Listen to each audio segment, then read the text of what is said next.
જામનગર મહાનગરપાલિકાના પટાંગણમાં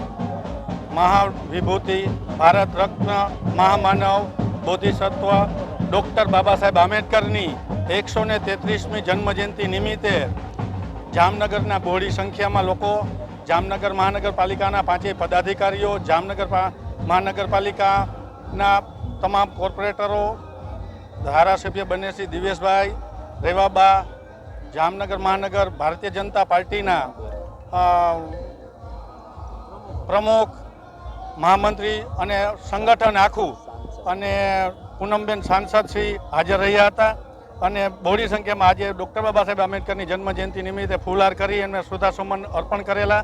અને અહીંયા છાશ તે બધું વિતરણ કરેલું છે અને જામનગર મહાનગરમાં આનંદનો આજે માહોલ છાયેલો છે.